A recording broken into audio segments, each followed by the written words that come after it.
O Ronaldo chegou, né? Tá reformulando tudo e 2022 é um ano novo, esperanças renovadas e as esperanças dos torcedores estão nesse cara aí, ó. Ronaldo Fenômeno. Hoje, você sabe bem, é o dono do Cruzeiro, mas chegou bem novinho no clube. Elas merecem um cantinho especial.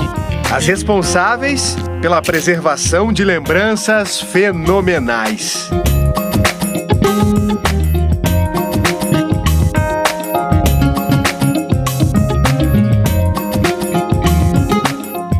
Bastidores do surgimento de um craque. Ganhou a parada, saiu o goleiro. Ele tocou. Menino Ronaldo! Osmar Ladeia era fotógrafo do Cruzeiro quando o Ronaldo jogou no clube. E fiz amizade com o Ronaldo. Então, assim, um cara espetacular. O atacante chegou ao Cruzeiro com 16 anos e assinou o primeiro contrato. Boas lembranças, foi uma recepção maravilhosa. A ascensão foi meteórica. Minha vida mudou muito, né? Acho que aconteceu tudo de uma hora para outra, né? 4 meses depois de ser contratado, estreou no time profissional contra a Caldense pelo Campeonato Mineiro de 93. Eu era um jovem, 16 anos, então só tenho a agradecer todo o tratamento que recebi no clube. Foi acolhido por jogadores mais experientes, como o lateral direito Paulo Roberto Costa e o atacante Roberto Gaúcho. Eles se lembram de uma brincadeira que faziam com o Ronaldo. A gente falava que tinha um fantasma lá na toca, ele chegava todo suado, corria, ele tinha medo. O pessoal lá do Cruzeiro falou que um jogador que tinha morrido, tinha sido enterrado na toca e que de noite ele aparecia. A verdade é que o fantasma talvez fosse o próprio Ronaldo, que aterrorizava os adversários. O zagueiro Canaps do Atlético deve ter pesadelos até hoje. Ronaldo conquistou uma legião de fãs, principalmente a garotada. Um cara, assim, super atencioso com as crianças. Ele prometeu que não deixaria o sucesso subir a cabeça? Não mexeu muito, né? E tenho certeza que não vai mexer, ficar mascarado, eu tenho certeza disso. Na primeira temporada como profissional, Ronaldo foi artilheiro da Supercopa de 93 e marcou 12 gols em 14 jogos pelo Brasileirão. O mais curioso, esse contra o Bahia. Gravou aquela ali? Gravei. Pô, aquela ali, pô, ele deixou agora, não sei, pô. Em 94, foi campeão mineiro e artilheiro da competição. Qual é o seu segredo? Marcar gol, né? Com a camisa do Cruzeiro, foram 56 gols em 58 jogos. Média de quase um gol por partida. Foi incrível, assim, foi maravilhoso. Com 16 anos já estrear no profissional, jogando num time grande. Tostão, um dos maiores ídolos da história do Cruzeiro, fez uma profecia. Um jogador fora de série, quer dizer, ele não é uma promessa, né? Ele já é, né? Um grande craque. Ele é uma promessa de se tornar aí os grandes jogadores do mundo. 6 meses depois de virar titular do Cruzeiro, Ronaldo estreou na seleção brasileira aos 17 anos. Na pesquisa para a produção dessa reportagem, encontramos uma pérola nos nossos arquivos. O Globo Esporte colou no atacante no dia da convocação da seleção brasileira para a Copa do Mundo de 94. Ele chegou bem-humorado ao centro de treinamento. Participou de uma sessão de fotos, deu autógrafos, fez um treino leve e foi embora assediado. No carro, não parecia muito ansioso. Ronaldo se reuniu com amigos na sede do Cruzeiro para acompanhar o anúncio da lista de convocados. Depois de participar da conquista do Tetra com a seleção, Ronaldo foi vendido para o PSV da Holanda. Antes de se mudar para a Europa, teria um jogo de despedida. Pretendo marcar mais um gol, mas me despedir muito bem. Dito e feito. Depois do jogo, Ronaldo fez outra promessa. Todos me deram muito apoio, né? E pretendo sim voltar ao Cruzeiro. Essa ele não cumpriu como jogador. Mas 27 anos depois, Ronaldo voltou. como dono de 90% das ações do clube. O fotógrafo que o acompanhou no início da carreira espera agora registrar momentos especiais do dirigente. É um ser humano de uma bondade e, assim, é um vencedor. É um cara que merece tudo que tem, que conseguiu. Continuo aqui torcendo para ele, para ver se ele levanta o nosso Cruzeiro aí. Cruzeiro, o guerreiro dos gramados. Sou cruzeirense apaixonado e pra sempre eu vou te amar. E vamos lá então falar do Cruzeiro neste sabadão aqui no Super FC. Josias Pereira está chegando e, claro, ele destaca o aniversário de 101 anos da Raposa, que será comemorado amanhã. Um abraço, boa tarde, Josias. Boa tarde, Rafa. Boa tarde também ao nosso Léo Campos. Boa tarde a todos que nos escutam. Neste domingo, o Cruzeiro completa 101 anos e teremos o encontro do Ronaldo Fenômeno, agora o sócio majoritário do Cruzeiro, com os sócios da categoria Diamante. Eles que pagam aí mais caro, né? Cerca de R$1.000 por mês, então eles vão ter este privilégio. E o que está programado é uma live que também será exibida aos torcedores do Cruzeiro, mas os torcedores comuns, né? Aqueles ali que não tem tantas condições assim, mas que também tem o sócio do futebol do Cruzeiro e tal, eles também estão organizando algumas manifestações espontâneas na cidade, como que aconteceu neste próprio ano, né? De 2021, quando eles se reuniram ali no Barro Preto para celebrar o centenário do Cruzeiro.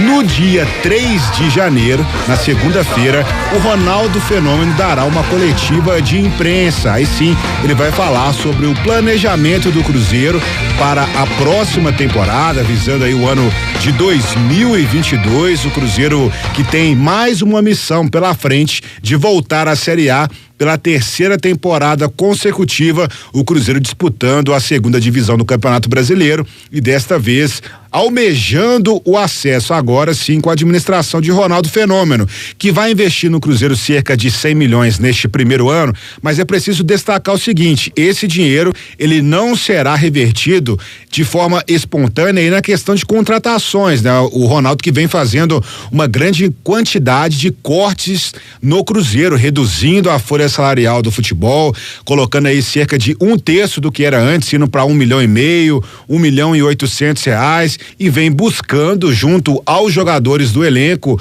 readequações salariais, inclusive com nomes que são medalhões do clube, como o caso do próprio goleiro Fábio, também do atacante Marcelo Moreno, que recebe aí cerca de R$400 mil por mês. É um salário muito significativo para o Cruzeiro, que vem buscando aí uma nova filosofia de trabalho com o Ronaldo Fenômeno. E aí sim entra a situação das contratações que foram feitas antes do Fenômeno assumir a questão de ser o sócio majoritário do Cruzeiro, né? Vários jogadores aí que vem tentando também se adequar ao salário proposto pelo Fenômeno. Coisa do próprio zagueiro Sidney, né? Que inclusive já disse que não vai aceitar a redução salarial, mas vem tentando algum tipo de acordo com o Cruzeiro. E tem outros nomes também nessa lista, como o próprio goleiro Jailson. E além disso, desses nomes que foram contratados, tem a situação também das demissões que estão acontecendo no Cruzeiro, né? Vai gerar rescisões e o Cruzeiro também vai buscar alguns nomes aí no mercado para substituir essas pessoas que acabaram deixando o Cruzeiro, né? A gente vê aí no próprio departamento médico o Maziotti, ex-Arsenal, ex-PSG, com a possibilidade de assumir a superintendência ou então a coordenação do departamento médico do Cruzeiro e outras alterações que serão feitas no clube visando diminuir essa questão da folha salarial, que hoje é um problema muito grave no Cruzeiro. O Fenômeno promovendo o choque de gestão, mas existe muita expectativa de que o Cruzeiro, com uma administração profissional, uma administração que busque mesmo reestruturar o clube, consiga em 2022 um melhor destino, mesmo não tendo jogadores talvez aí de grande renome. A gente aguarda algum posicionamento do Ronaldo para saber se o Cruzeiro vai ter algum grande reforço, mas de qualquer forma, o grande reforço é ter o Ronaldo mesmo aí e sua equipe comandando essa transição e promovendo essas mudanças que já poderiam ter acontecido do Cruzeiro, porque se o Cruzeiro tivesse passado por uma reformulação antes, quem sabe o destino do Cruzeiro não seria esse, disputar a Série B pela terceira vez consecutiva. Essas são as informações do Cruzeiro para o Super FC edição de sábado. Repórter Josias Pereira desejando um feliz ano novo para todos, para você, Rafa, para o nosso Léo Campos, para todos que acompanham a Rádio Super e torcendo para que o Cruzeiro consiga ter um destino melhor, um 2022 de conquistas e de retorno à elite do futebol brasileiro.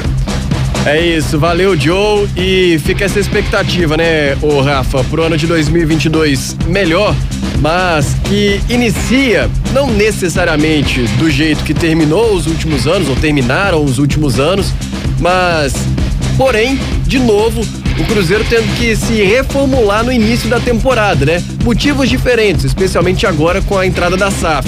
A ansiedade do torcedor começa a ficar muito no início desse ano, por conta das alterações desta última semana, muitas mudanças, muitos desligamentos do Cruzeiro, né? É verdade. E esses desligamentos, né, Léo, por causa da readequação financeira que a equipe do Ronaldo Fenômeno está fazendo, está analisando, porque sabe que o orçamento do Cruzeiro não é tão alto, tem que reduzir em pelo menos 2/3 a folha de pagamento, e nessa acabou sobrando para o Vanderlei Luxemburgo, que foi desligado na última semana. Alguns atletas, inclusive, que tiveram pré-contrato assinado com o Cruzeiro, que foram anunciados quando o Alexandre Matos ainda estava para ser anunciado, quando o Luxemburgo ainda era treinador e o Sérgio Santos Rodrigues tinha poder como presidente da Raposa. Esses jogadores nem sabem se vão ficar, se fazem parte dos planos da equipe do Ronaldo. O próprio Sidney, né, o zagueiro que foi anunciado, acho que antes da primeira quinzena de dezembro, no final da última semana, já estava lá bradando, se manifestando, falando que não saberia do seu futuro na Raposa, já um pouco chateado. O Pará, que deixou de marcar o Cruzeiro, @ do Cruzeiro nas redes sociais. É um cenário assim, não é que me preocupa, sabe, Léo, mas é um pouco difícil de entender. Pô, o planejamento estava sendo feito de uma forma, do nada vem o Ronaldo como um furacão, adquire o time. E aí, o que vai ser feito desses atletas que têm um pré-contrato assinado com o Cruzeiro? A expectativa dessa turma, as pessoas voltando da Europa pro Brasil, Pará mudando de estado para poder jogar no Cruzeiro, tem toda uma preparação do lado ser humano do atleta. Escola dos filhos, família, mudança de casa e tudo mais. Como é que isso vai ficar? Claro, a esperança pro torcedor do Cruzeiro, a esperança do torcedor do Cruzeiro é que a equipe do Ronaldo saiba o que está fazendo. E aí, dentro desse orçamento limitado, dentro das novas diretrizes do time, tentar montar uma equipe minimamente competitiva para poder subir da Série B para a Série A. Lembrando que é um ano de Série B mais complicado, porque você tem Grêmio, que é um time campeoníssimo, assim como é o Cruzeiro. Sim. Né? Os dois juntos têm 11 Copas do Brasil. Você tem também o Vasco, que é um time tradicionalíssimo do nosso futebol. O Sport Clube do Recife, que é um time chato de jogar fora de casa. O Bahia, né? Também caiu para a segunda divisão. Então, com certeza vai ter uma Série B pela frente muito difícil, assim como as outras também foram. Acredito que o alento pro torcedor, e eu espero que isso faça muito sentido, é que pelo menos a tendência é que os jogadores que permaneceram no Cruzeiro, ou irão permanecer no Cruzeiro, vão ter a paz para trabalhar, saber que o salário vai ser pago em dia. O Cruzeiro, talvez, a máquina vai funcionar um pouco melhor nesse sentido. Agora, não sei se vai conseguir montar um time competitivo para a próxima temporada com um corte tão grande e precisando ir ao mercado às pressas, se planejar, montar o time para uma temporada que, mais uma vez, terá jogo em cima de jogo. Afinal de contas, tem a Copa do Mundo no final do ano, então o primeiro semestre deve ser bem apertado.